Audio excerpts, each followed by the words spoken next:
All right, guys, back in the basement again. I want to give you some thoughts on this Kabuki Transformer Bar. I know a lot of you guys have been asking and waiting for this, and I hope this doesn't disappoint because I'm just going to share my feelings versus give you guys a full-on review of this barbell, just because I feel like a lot of that's already been done. The bar's been out for a long time. There's been a lot of great reviews from Coop, from Adam, from a bunch of other people. Overall, the bar can be fantastic, but it might not be for everyone. And a lot of people ask me, is this bar worth getting? Can you give me some feedback? And that's just what I want to do this video. Pretty raw. If you like this style of video, let me know. Maybe I can do some more. Hopefully it's going to be somewhat easy for me to deal with and to edit, which makes my life a lot easier overall. But let's get to the barbell. So taking a look at this Kabuki Transformer Bar, there's a couple of things with it. Obviously the big selling point on this particular one, this is the V4 version bar that I have, is the fact that you can easily adjust the bar to be a lot of different things. Goblet, front squat, safety squat bar, high bar squat, low bar squat, hinge squat. You also have the ability to move the sleeve up and down to make these lifts either easier or harder, depending on your preference. To be honest, I always keep it on the harder setting. It has a pad here, it has a place for your hands, it has nice long knurled handles. The Rock uses this bar. What's not to like, right? Now, for this, the V4, the key giveaways that are V4 are, number one, it's not one of the previous versions because the previous versions didn't have this easily to adjust system in place. It also did not have this stamped into the pad. It says Kabuki Transformer Bar from Kabuki Strength, made in the USA, all that. Also has these long handles, like I mentioned, that are knurled. The main difference between this bar and the bar that's readily available right now is the fact that on the back, instead of being imprinted into the material, there is a patch. I believe the text is white. The Rock has a special edition one, good for him. But the main thing probably is the handles themselves. This bottom portion can be unscrewed, and that's not really a feature made specifically for training purposes, but more for the fact that when this bar came out, at least this V4 version that I had, it was super expensive to ship because the box it came in was so large, and I think it only came ground, so they didn't do freight. So for me, this bar shipping alone was $230, really expensive. Add that on top of the cost of the bar, which is like $670 or so for the powder coat one that's out now. Kabuki does not have great reliability when it comes to stuff being in stock and seeing prices. It is what it is.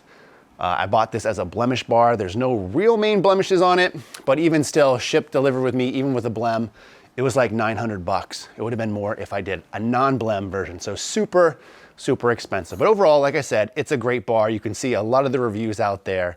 It's great. Now I upgraded from the Elite FTS SSB or yoke, which in my opinion is probably the best bar on the market in terms of usability.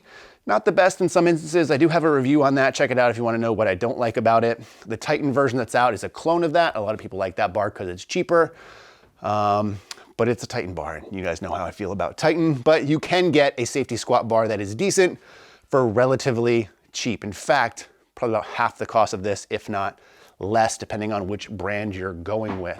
So the reason why I say this bar can be great, let's talk about it. Like I said, it has a lot of versatility in terms of the movements you can do and how hard you can make them, basically where the weight is put either forward or back, whatever. And it's very easy to adjust, which the original versions were not. So this bar is really going to cater towards people who are looking to replace a lot of barbell movements with a bar like this, because this bar can transform, as the name implies, and do a lot of stuff with just one package versus having to do a lot of different grips or positions that you might not have the mobility for, or some tools that you might not have the ability for, like a goblet squat. Maybe you don't have a full set of dumbbells like I do over here. No judge on that, but like I said, this can be potentially pretty versatile. The padding is comfortable, it's in good shape. I've had this for I think around a year, and the padding has held up phenomenally well. It has knurled handles, which I mentioned, which are actually knurled very nicely. It is a nice bar overall. And again, it can be pretty versatile. So you know that already, right? This is a great bar. A lot of people have said that. What I don't like about it, let's talk about over on the sleeves first. So this is adjustable, as I mentioned, from easier to harder, depending on where you go. A lot of people, when they get this bar, they do not like the fact that these sleeves are loose. They're like, oh, are my sleeves broken? I can wiggle them around. No, that's just the belly of the beast, if you will. Because if you take a look here, and I'm gonna do this one-handed because I have skills like that, you can just turn these and rotate them, pull it out, and you can then put this back to whatever place you want. That being the case, this piece has to be able to fit into the other and get in there and turn. So it's not going to be an extremely tight fit because that would defeat the purpose of being easy to adjust. Now, my problem with this is that while in theory it's nice, I don't think in reality it's very practical, because if you're trying to make one of these movements either easier or harder, that's why you can load weights on this. So if something is in just a locked position, let's say the harder position, if you will, and you find it's too hard to do this, just don't use as much weight and the movement will get easier. So I'd like to see that cleaned up. I think it could be just as functional, if not even a little bit better in terms of the build quality, and you're not really sacrificing much for the most part, in my opinion. The other things that I don't really like on this particular version are the handles. Now, true, on the newer versions, the handles themselves are removable, and the reason they did that is, again, to fit in better packaging. So they got the shipping down from like $230 to right now, at the time of checking, I think for me it's like $80. The problem though is the handles are too long for most people in use. So when you're doing movements on them, your handles will get in the way, which means your arms are gonna get in the way. A lot of people have problems with hitting their elbows and what to do with them. Do they flare them out? Do they tuck them in? Obviously that's also going to vary on the movement that you're doing, but generally speaking, I find like the handles on this are too long for my own personal preference. Now, the biggest complaint for me with this bar is more of just my own personal preferences again, because for the instance that I bought this for was mostly for a safety bar squat, or an SSB, which again, this does an adequate job on.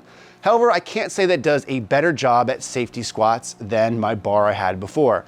This was not an upgrade in terms of the movement. So while this barbell, or this transformer bar, does everything, I don't think it does anything extremely well. You might have heard the phrase before, jack of all trades, master of none. That's how I feel about this bar. It does a lot of stuff well, but it doesn't do any one particular thing too great. And in some instances, it's not as good at some of the movements as a dedicated bar would be. So speaking of that, the other things, goblets, I can do with my dumbbells if I really want to. So I don't really ever find that I use this bar for goblets. On things like front squats, this is probably, outside of SSB, the main use case for me for this bar, because I don't have to worry about a front rack position. It puts the weights where I want them to be. And on front squats, which I've done videos on, which I said I don't think that they're that helpful, it's because for most people, your upper back and your grip's gonna fail well before your legs do. And for a leg training movement, if I'm trying to improve my squats, that's not ideal. So I can actually use this barbell and accomplish what I want without having to worry about a point of failure. That being said though, when you put it in this position, you have to basically push the bar up to keep it in position and hold that tight, as opposed to when you start going to some of these other movements like a back squat, especially a low bar back squat or a hinge, you're really gonna have to pull the bar down because it's going to want to feel like it flips off your back. Now, truth be told, in the SSB position, like a normal SSB, you could use this without having to hold the handles at all. But again, the handles here are longer and they're going to get in the way.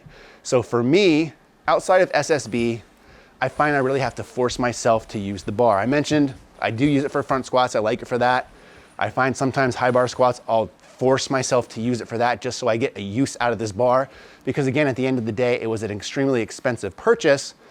And to be honest, I don't think it's justified as much for me based off how little I use it. Because even SSB, while I love them, I don't do them every training block.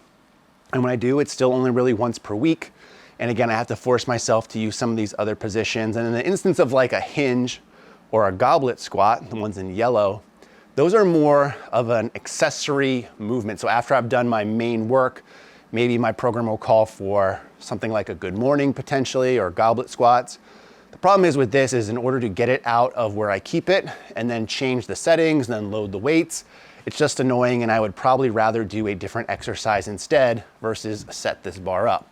So my advice for people who have reached out to me about this bar, what I tell them is I say it's a great bar, but I don't recommend it unless you're planning to pretty much replace all your main barbell movements with it. So if you're looking for something to replace a barbell for your back squats, high bar or low bar, if you're really into just safety bar squats and you don't ever want to really worry about that, you're trying to build something in particular. If you're planning on doing a bunch of goblets or good mornings, then this bar really shows its value. If you're training in a facility where you're maybe training somebody, or there's a lot of people who are going to be using this bar, hopefully with your supervision, if you're paying for it because it's expensive, then that's where the value comes. But if you're looking for something to either replace your safety squat bar, or you're looking at between this and a safety squat bar, I don't think it's a wise investment for most people. Again, unless the caveat being you're going to replace a lot of other movements with it, just because you can accomplish the same stuff, for the most part, the main uses of it, for less, and actually get a better user experience. I hope that makes sense. If you have anything in particular you want to know, let me know in the comment section down below. But in the meantime, as always, thanks for watching and stay big.